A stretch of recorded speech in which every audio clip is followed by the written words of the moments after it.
First question देखो exercise का कि A B C are 3 point on circle A B C 3 points है circle ਦੇ ਉੱਤੇ विद सेंटर ओ सेंटर कितना O such that B O C given अपने को 30 डिग्री ए ओ बी कितना अपने को 60 degree B is a point on the circle other than arc A B C ਤੇ ਆਪਾਂ ਨੇ A B C angle find करना है।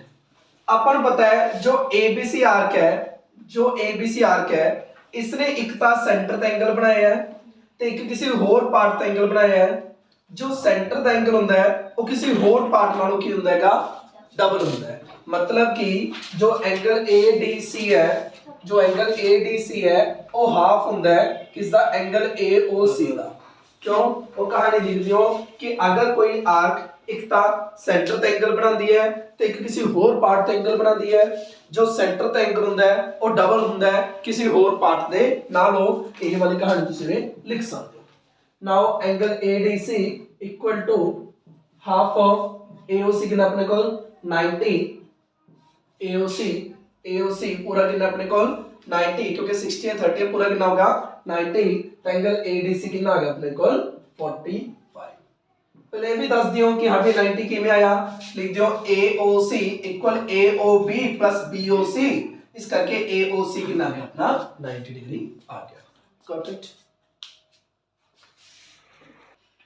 सेकंड क्वेश्चन देखो कहते हैं a chord of circle is equal to radius of the circle। Circle दी कोई कोड है सर्कल दी कोई कोड है जो कि रेडियस दे इक्वल है। सर्कल दी कोई कोड है जो कि रेडियस दे इक्वल है। ऑब्वियस गल है फिगर बनूगी कि जो कोड है सर्कल दी और रेडियस दे इक्वल है। अपन एग्जांपल जो कीता सी अगर कोड इस दे इक्वल है तो ऑब्वियस गल है वाला एंगल कितना जुआ 60 डिग्री। ए वाला एंगल कितना जुआ 60 degree. Find the angle subtended by the code. Angle पता करो जो इस कोड ਦੇ ਦੁਆਰਾ ਬਣਾਇਆ ਜਾ ਰਿਹਾ ਹੈ ਇਨ ਦਾ ਮਾਈਨਰ ਆਰਕ ਇੱਕ ਤਾਂ ਮਾਈਨਰ ਆਰਕ ਦੇ ਵਿੱਚ ਇੱਕ ਤਾਂ ਮਾਈਨਰ ਆਰਕ ਦੇ ਵਿੱਚ ਸੌਰੀ ਇੱਕ ਤਾਂ ਮਾਈਨਰ ਆਰਕ ਦੇ ਵਿੱਚ ਤੇ ਇੱਕ ਮੇਜਰ ਆਰਕ ਦੇ ਵਿੱਚ ਇੱਕ मेजर। एक तो ए वाला एंगल पता करना है तो अपन एक ए वाला एंगल फाइंड करना है। थोनों पता है कि अगर कोई आर्क है मान लो ए बी सी अगर ए बी सी कोई आर्क है इसने एक तो सेंटर का एंगल बनाया तो एक इस पार्ट ਨੂੰ ਛੱਡ ਕੇ ਕਿਸੇ ਹੋਰ ਪਾਰਟ ਦਾ ਐਂਗਲ ਬਣਾਇਆ ਜੋ ਸੈਂਟਰ ਤੇ ਐਂਗਲ ਹੁੰਦਾ ਹੈ ਉਹ ਡਬਲ ਹੁੰਦਾ ਹੈ ਕਿਸੇ ਹੋਰ ਪਾਰਟ ਦੇ ਨਾਲ ਉਹ ਡਬਲ ਹੁੰਦਾ ਹੈ ਕਿਸੇ ਹੋਰ ਪਾਰਟ ਦੇ ਨਾਲ। मतलब कि ए वाला एंगल इसका डबल नहीं हुआ क्योंकि ABC आर्क ਦੇ ਦੁਆਰਾ ਇੱਕ ਤਾਂ ਸੈਂਟਰ ਦਾ ਐਂਗਲ ਬਣ ਰਿਹਾ ਹੈ ਤੇ ਕਿਸੇ ਹੋਰ ਪਾਰਟ ਦਾ ਐਂਗਲ ਬਣ ਰਿਹਾ ਹੈ। मतलब इसी पार्ट ਤੇ ਨਹੀਂ ਹੋਣਾ ਚਾਹੀਦਾ ਕਿਸੇ ਹੋਰ ਪਾਰਟ ਤੇ ਹੋਣਾ ਚਾਹੀਦਾ ਹੈ। ਤਾਂ ਜੋ A ਵਾਲਾ ਐਂਗਲ ਹੁੰਦਾ ਹੈ ਇਹ ਹਾਫ ਹੁੰਦਾ ਹੈ इसका कि अगर A 60 ਹੈ ਤਾਂ ਇਹ ਵਾਲਾ ਐਂਗਲ ਕਿੰਨਾ ਹੋਊਗਾ 30 ਆਊਗਾ। ਕਈ ਜਣੇ ਕੀ ਗਲਤੀ ਕਰਦੇ ਨੇ A 60 ਹੁੰਦਾ ਹੈ ਇਹਨੂੰ 30 ਲਿਖ ਦਿੰਦੇ ਆ। A 60 कहेंगे कि ABC आर्क है एक तो इसने सेंटर का एंगल बनाया तो किसी और पार्ट का एंगल बनाया जो सेंटर का एंगल है इससे डबल है। लेकिन ध्यान से रखो कि इसका डबल होता है इस पार्ट नु छड़ के इस पार्ट नु छड़ के इस ABC पार्ट नु छड़ के किसी और पार्ट का डबल होता है। समझ सही। A 60 ते वाला एंगल कितना आ गया अपना 30 डिग्री। हुन चेक करो ये अपनी की बन रही है एक साइक्लिक क्वाड्रिलेटर बन रही है। चेक करो ये साइक्लिक क्वाड्रिलेटर बन रही है साइक्लिक क्वाड्रिलेटर बन रही है। साइक्लिक क्वाड्रिलेटर के अपोजिट एंगल का सम कितना होता है 180 डिग्री। साइक्लिक क्वाड्रिलेटर के अपोजिट एंगल का सम कितना होता है 180 डिग्री क्योंकि अगर ये एंगल 30 है तो ये वाला एंगल कितना होगा 150 आ जाएगा। या इन्हों दूसरे तरीके से की सोच सकते हो मान लो ए वाला एंगल 60 है तो ए वाला एंगल कितना आ गया 300 पूरा 360 होता है। ए वाला एंगल अगर 60 है तो ए वाला एंगल कितना आ गया 300। चेक करो इस आर्क ने एक तो सेंटर का एंगल बनाया तो इसी आर्क ने किसी होर पार्ट का एंगल बनाया जो सेंट्रल एंगल है वो डबल है किसी होर पार्ट में 300 है कितना आ गया 150 आ गया। देखो भी लेकिन आई थिंक फर्स्ट मेथड ज्यादा इजी है। अगर तुम ए वाली चीज ना लिख के जिसे डायरेक्ट कर लो कि अगर A 60 वाला एंगल कितना होगा 30 ए पूरी बन गई अपने एक साइक्लिक क्वाड्रिलेटर का अपोजिट एंगल का सम कितना होता है 180 डिग्री। अगर 30 है वाला एंगल कितना है अपना 150 डिग्री। स्टेटमेंट कर लिख लोगे कि दसो पहले वही लिखना है कि जो ए वाला एंगल है वो डबल है, इसका रीजन लिख दियो। फिर ए वाला एंगल 30 आ गया, फिर लिख दो ए बन गई साइक्लिक क्वाड्रिलेटरल। साइक्लिक क्वाड्रिलेटरल का अपोजिट एंगल का सम कितना होता है 180, अगर 30 है कितना होगा 150 आ गया। Got it. Third question check करो, थर्ड क्वेश्चन चेक करो। देखो सब तो पहले ए वाला एंगल 100 डिग्री है ਤੇ ਆਪਣੇ ਕਿਹੜਾ एंगल फाइंड करना है एंगल OPR, ए वाला एंगल फाइंड करना है। अगर ए 100 है तो जो ए वाला एंगल है ये 200 होगा। अगर ओ 100 है तो ए वाला एंगल कितना हुआ 200। इसਨੂੰ ਤੁਸੀਂ दो तरीके ਨਾਲ समझ सकते हो। एक ਤਾਂ ਕੀ है ਤੁਸੀਂ लगा लो ये जो आर्क है इधरली जो आर्क है इस आर्क ने जो ए वाली आर्क है ए वाली आर्क है इसने एक तो सेंटर का एंगल बना रही है इसकी तरफ, मतलब कि ये आर्क है इसने एक तो सेंटर का एंगल बनाया है ते इस आर्क ने किसी होर पार्ट का एंगल बनाया है। इस आर्क ने एक तो सेंटर का एंगल बनाया, सेंटर का एंगल ये वाला हुआ क्योंकि जो एंगल होंगे जो आप फिगर बनाने लाइक अस आप करते हैं कि भी कोई आर्क है उसने एक तो सेंटर का एंगल बनाया है ਤੇ किसी होर पार्ट का एंगल बनाया है। जो सेंटर वाला एंगल होंदा ना उसदी तरफ होना चाहिए, आर्क दी तरफ होना चाहिए। जो सेंटर वाला एंगल है वो आर्क दी तरफ होना चाहिए ते वो डबल होंदा किसी होर पार्ट नालों, मतलब इस पार्ट ਨੂੰ ਛੱਡ के किसी होर पार्ट नालों। उम्मीद देखो हुन ए वाला हैगा ए वाला हैगा इस आर्क ने सेंटर का एंगल बनाया। कई जने सोचते हैं कि सेंटर का एंगल ए वाला हुआ कि ए वाला हुआ। चेक करो इस आर्क ने जो सेंटर का एंगल मैं डिस्कस कर रहा वो इस आर्क की तरफ होना चाहिए, मतलब ए वाला एंगल। जो ए वाला एंगल हुआ वो डबल हुआ इसी आर्क के द्वारा किसी होर पार्ट से जो एंगल बनाया जा रहा है। मतलब इस आर्क ने एक तो सेंटर का एंगल बनाया ते एक किसी होर पार्ट का एंगल बनाया। जो सेंटर का एंगल है वो डबल है दूसरे पार्ट नालों, मतलब अगर 100 डिग्री है तो कितना जो अपना 200 डिग्री। यानी तुसी एक होर तरीके तो समझ सकते हो कि अगर तुसी इसनु इस प्रकार एक्सटेंड कर लो, अगर तुसी इसनु इस प्रकार एक्सटेंड कर लो, अगर तुसी इसनु इस प्रकार एक्सटेंड कर लो हुन देखो एक साइक्लिक क्वाड्रिलेटर बन चुकी है, ये पूरी की बन चुकी है एक साइक्लिक क्वाड्रिलेटर ਜਿਹਦੇ ਚ ए वाला 100 है तो ए वाला कितना होगा 80 डिग्री। ए की बन चुकी एक साइक्लिक क्वाड्रिलेटर। अगर ए 100 है तो ए वाला एंगल कितना होगा 80। हुन चेक करो इस आर्क ने एक तो सेंटर का एंगल बना रही है तो एक किसी होर पार्ट का एंगल बना रही है।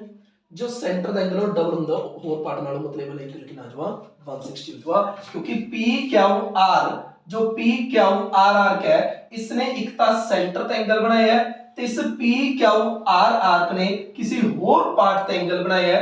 जो सेंटर का एंगल होंदा है वो किसी होर पार्ट नालों डबल होंदा है। अगर ये 80 है तो ये वाला एंगल कितना आ गया 160 आ गया। मतलब कुल मिला के ए वाले एंगल ने 160 आना ही सी।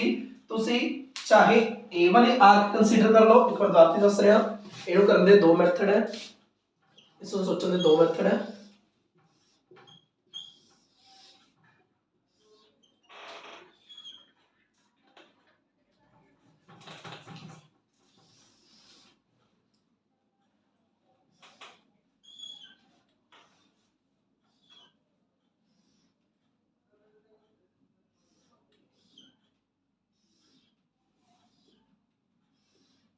इसको करने दे दो मेथड है। एक तो की है तुसी ये देखो ए वाला एंगल 100 है, तुसी ये कहो ये आर्क है, ये आर्क है। इस आर्क ने एक तो अनदर पार्ट का एंगल बनाया है तो इस आर्क ने एक सेंटर का एंगल बनाया है। जो इस आर्क ने सेंटर का एंगल बनाया है इस सेंट्रल एंगल डबल होगा इस एंगल का।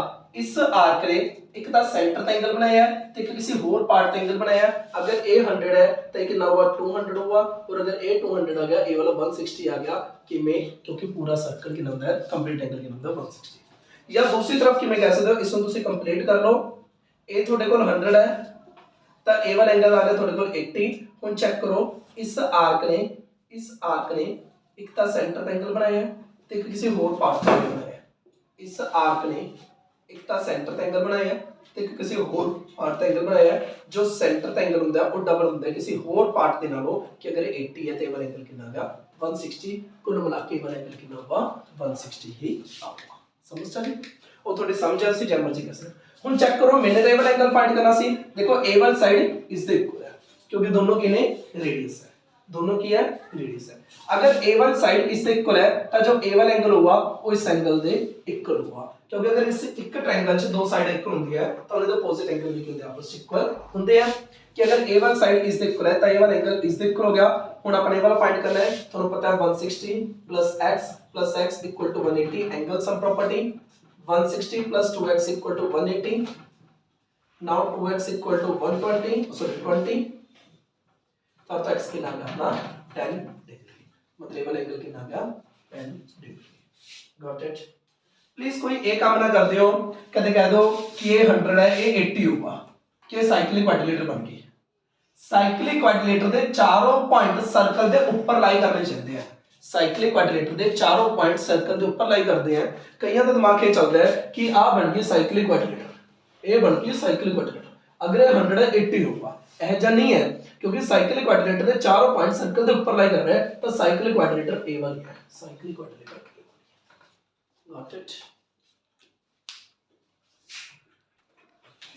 फोर्थ क्वेश्चन देखो जी, आपने फिगर गिवन है ते आपने BDC फाइंड करना। हुन ये सोचो भी क्वेश्चन ਨੂੰ सोचना किवें है, BDC फाइंड करना। हुन BDC एंगल फाइंड करन दे थोड़े को दो मेथड ने। BDC फाइंड करन दे थोड़े को दो मेथड है। एक तो मेथड की है, कांसेप्ट सुनो ताकि सिर्फ ये क्वेश्चन नहीं इस दे नाल दे जिन्ने भी क्वेश्चन है वो अपने आप हो जाए। हां जी, इधर ध्यान दो सारे। अगर तुसी BDC फाइंड करना है उरे थोड़े को दो मेथड।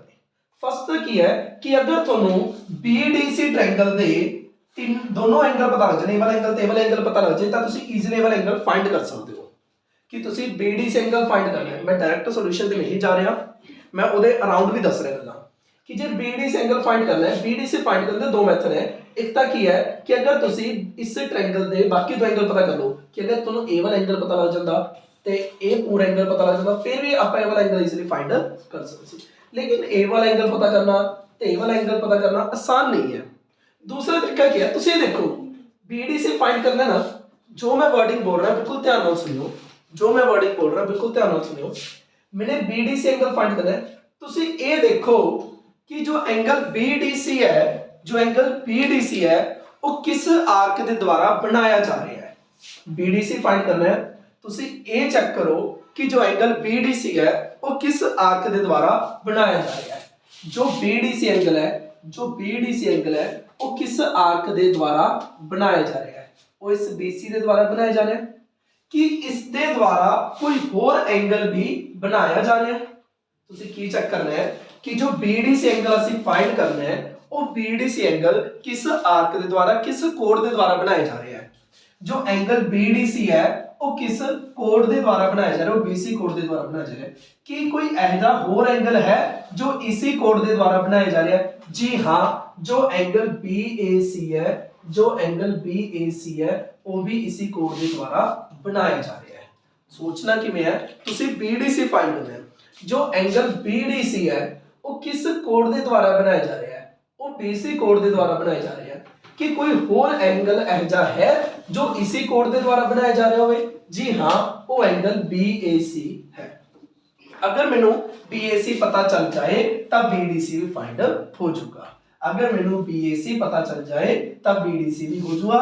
तो BAC चेक करो, जो ये वाला एंगल है मैनू पता ही है क्योंकि ए वाला एंगल है 69, ए वाला एंगल है 31। तो in triangle BAC, in triangle BAC ਤੁਹਾਨੂੰ ए वाला एंगल है 69, ए वाला है 31, 100 हो गया। तो ए वाला एंगल कितना हुआ 80।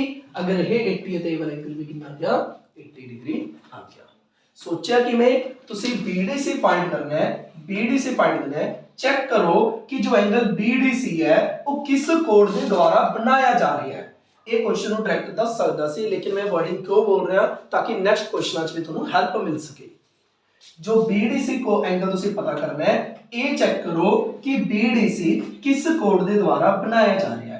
कि इस कोण के द्वारा कोई और एंगल भी बनाया जा रहा है। जी हाँ, इस कोण के द्वारा BAC एंगल भी बनाया जा रहा है।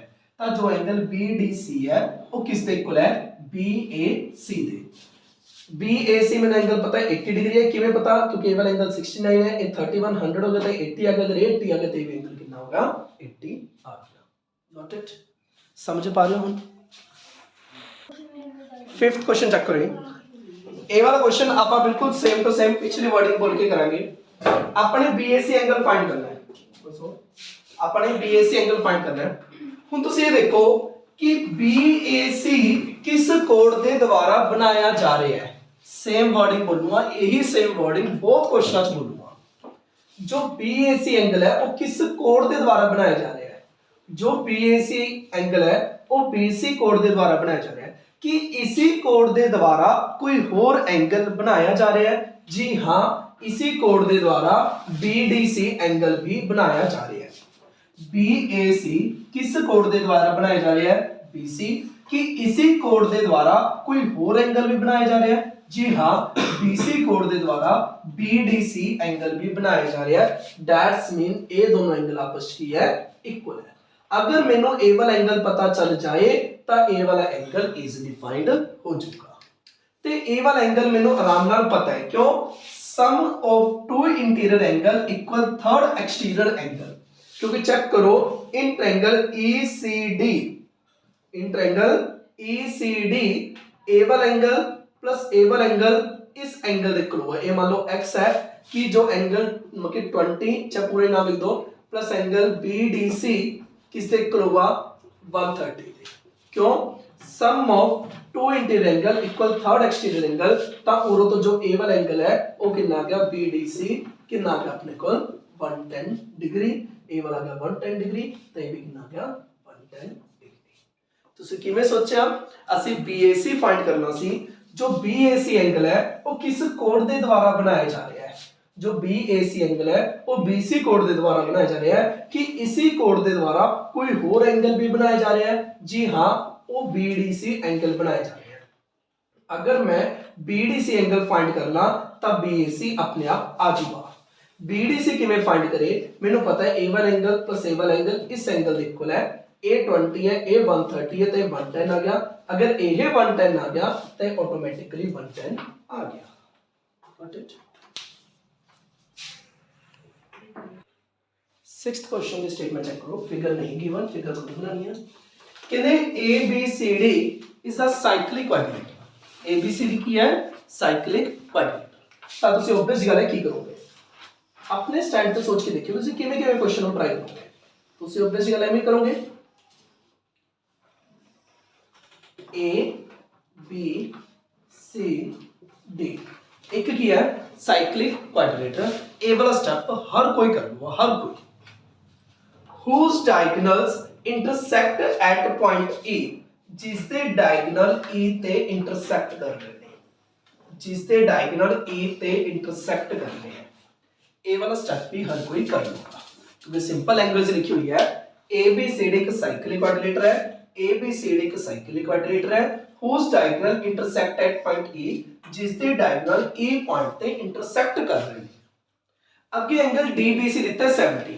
DBC ए वाला एंगल दिता है 70। ए वाला एंगल कितना दिता है? 70। BAC एंगल दिता है 30। BAC ए वाला एंगल कितना दिता है? 30। अपने की फाइंड करना है एंगल BCD। पिछले क्वेश्चन की तरह मैं वही वर्डिंग बोलूंगा। हुन BCD देखो, पहले मैं फर्स्ट स्टेप की सोचो, बिल्कुल ध्यान नाल सुनो। सॉल्यूशन शायद कईयां नूं दिख गया होगा, बट एक बार जो मैं बोल रहा ध्यान नाल सुनो। हुन अपने BCD एंगल फाइंड करना है। मैं पिछले क्वेश्चन की तरह वर्डिंग बोल रहा। BCD किस कोड के द्वारा बनाया जा रहा है? जो एंगल BCD है वो किस कोड के द्वारा बनाया जा रहा है? जो BCD है वो BD कोड के द्वारा बनाया जा रहा है।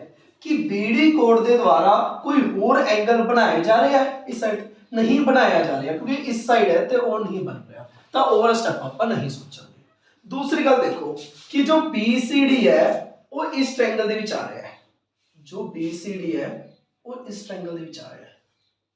जो BCD है वो इस ट्रायंगल के विच आ रहा है, जिस दे विच तुहानू ए वाला एंगल तो 70 पता है, ए तुसी फाइंड करना है। जे किसी तरीके नाल ए वाला एंगल आ जाए, जे किसी तरीके नाल ए वाला एंगल आ जाए तो ए वाला इजीली फाइंड हो जाऊगा। अगर किसी तरीके नाल ए वाला एंगल फाइंड हो जाए तो ए वाला एंगल इजी होगा। चेक करो ਤੁਹਾਨੂੰ ए वाला एंगल चाहिए, ए वाला एंगल किस कोड के द्वारा बनाया जा रहा है, ए वाला एंगल इस कोड के द्वारा बनाया जा रहा है तो इसी कोड के द्वारा ए वाला एंगल भी बनाया जा रहा है। मतलब अगर ये 30 तो एंगल भी कितना आ गया 30 आ गया, कितना आ गया 30। सोचिया कि मैं तुसी ए वाला एंगल फाइंड करना सी, थोड़े कोल सिर्फ दो ही टेक्निक है, थोड़े कोल सिर्फ दो ही टेक्निक है। पहला देखो कि ए वाला एंगल किसी कोड के द्वारा बनाया जा रहा है जी, बीडी कोड के द्वारा बनाया जा रहा है कि इसी कोड के द्वारा इस साइड पे कोई और एंगल बन रहा है जी, नहीं बन रहा, सो लीव इट। फिर देखो ए वाला एंगल किस ट्रायंगल च आ रहा है, जो ए वाला ट्रायंगल है वो ए वाला एंगल है इस ट्रायंगल के बीच आ रहा है, जिस ए वाला एंगल 70 पता है, ए वाला फाइंड करना है। अगर किसी तरीके नाल ਤੁਹਾਨੂੰ ए वाला एंगल पता चल जावे ਤਾਂ ए वाला एंगल ਤੁਸੀਂ ਈਜ਼ੀਲੀ फाइंड कर लोगे।